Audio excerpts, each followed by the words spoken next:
Pakistan's barbarism has triggered a wave of outrage and a clamor to review ties with Pakistan, and the government is talking tough under pressure, threatening to review ties with Pakistan.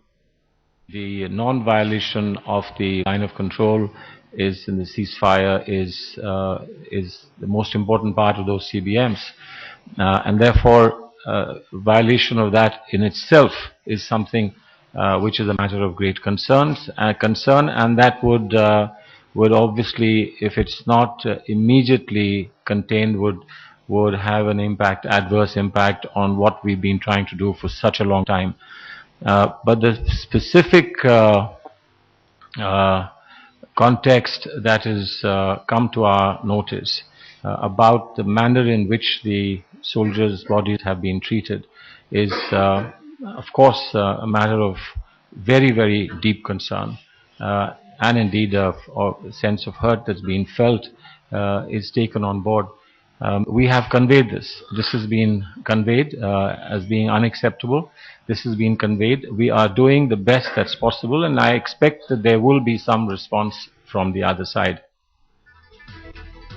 Well, this is what India has done so far. It summoned the Pakistan envoy to register a strong protest. It's been a written protest that's been registered by India. Defence and External Affairs ministers have strongly condemned the attack. India has asked Pakistan to probe the brutality and fix responsibility, but has cautioned the army against escalating tension.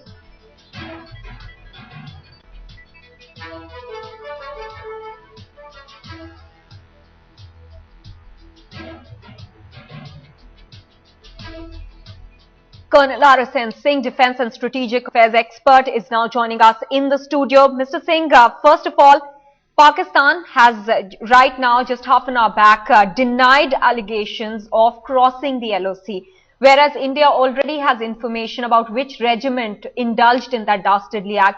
What was the point then in summoning him and asking Pakistan to investigate when India knows that Pakistan will live in denial?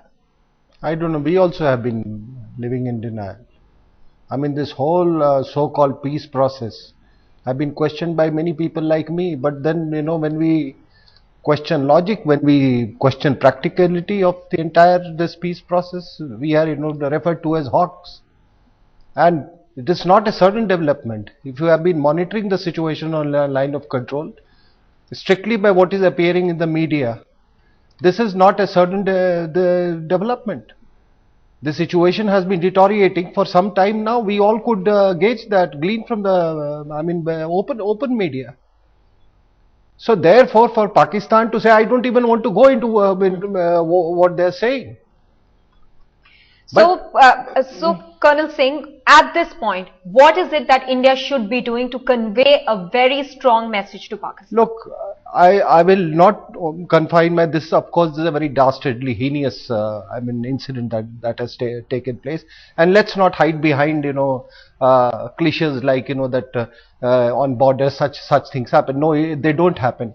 And especially at a time when you are trying to make so much investment in peace.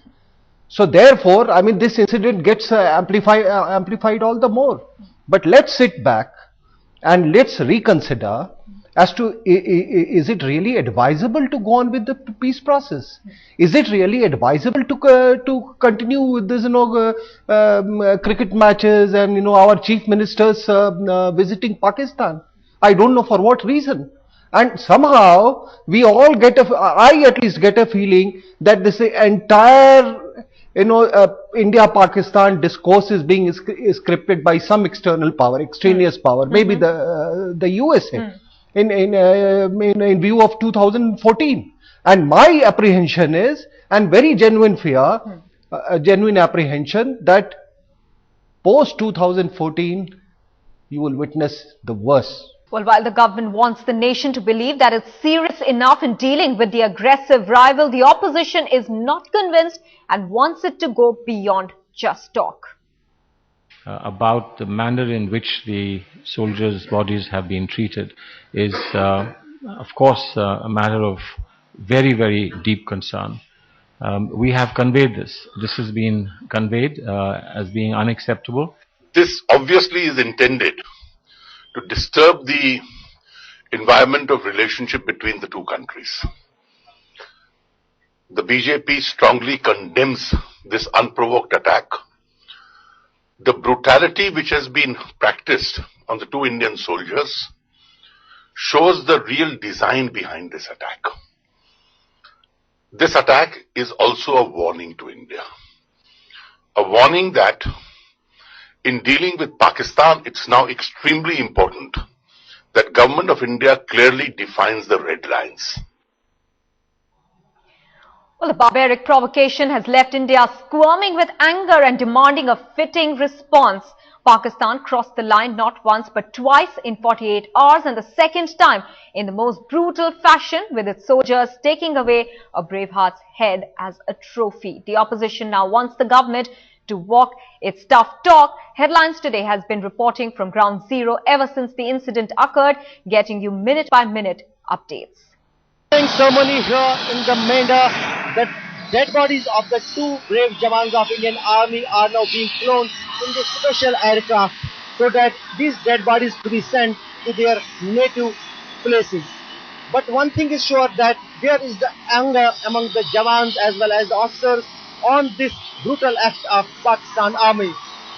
The situation on the line of control here in Poonch is very tense, and we have seen yesterday in evening at 5 locations crossfire took place, and in coming days also the tension will remain.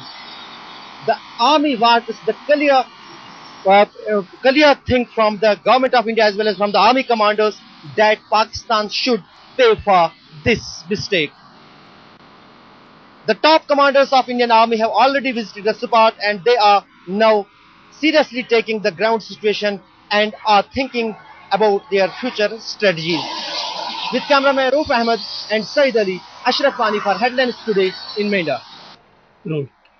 After the fresh ceasefire violation incident that took place in the Poonch sector yesterday, the entire stretch of the line of control, both from the Jammu division as well as the Kashmir division where we are at this point of time, have been put on an alert. The Indian Army is on an alert because there are chances that every time such ceasefire violations take place, infiltration bids also do happen. The incident that took place in the Mender sector yesterday, in which two army soldiers were killed in a most gruesome manner by the Pakistani Rangers, that is what we've been told by the Indian Army sources, has clearly taken the tension between the two sides to a different level altogether. At this point of time, what we are witnessing, that on the line of control, the Indian Army is on a very heavy alert.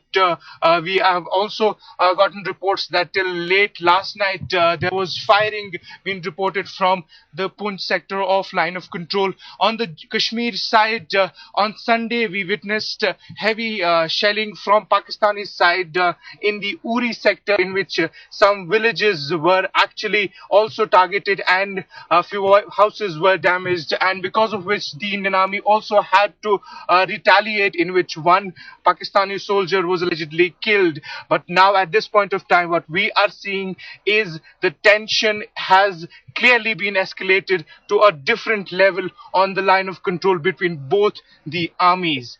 At this point of time, we can also tell you that on the line of control, the army is suspecting that there could be attempts of infiltration bids from that side. With cameraman Tariq Noor, Shujaul Haq from Kashmir side of the line, this is for Headlines Today.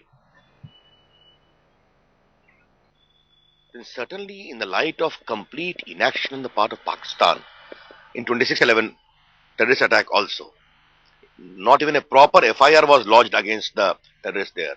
Now this, I very strongly feel there is a need to reassess, reconsider the entire norms of engagement with Pakistan.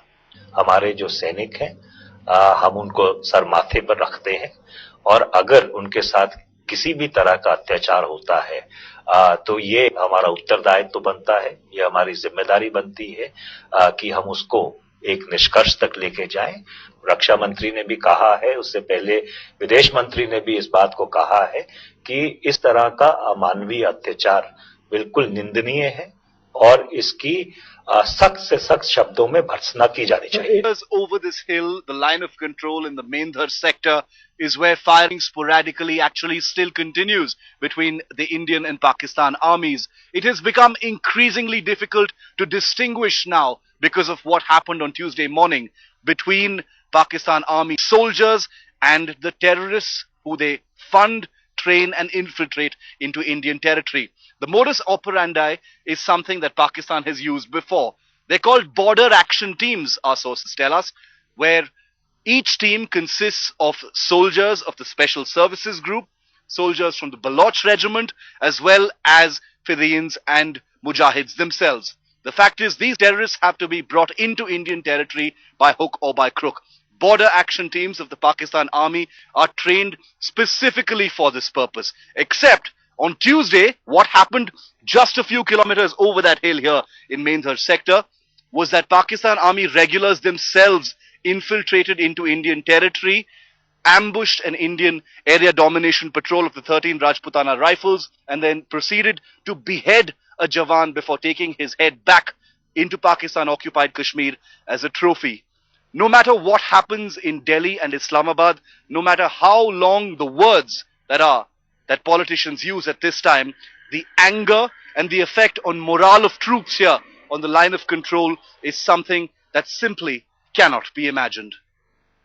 Reporting with camera person Dinesh Lal here in the Mendhar sector in Jammu and Kashmir, Shiv Arur for Headlines Today. Well, and joining us now for more on this is our Deputy Editor Shiv Arur, who joins us from Rajouri. In the studio, we have with us Colonel RSN Singh, defense expert. From our Mumbai studio, we have with us Captain Nair. He's a strategist and author. And we also have with us Hamza Mir, our correspondent from Islamabad. Let me first go across to Shiv. Shiv, you reported earlier on that sporadic firing was still on. What's the situation like on ground zero at the moment?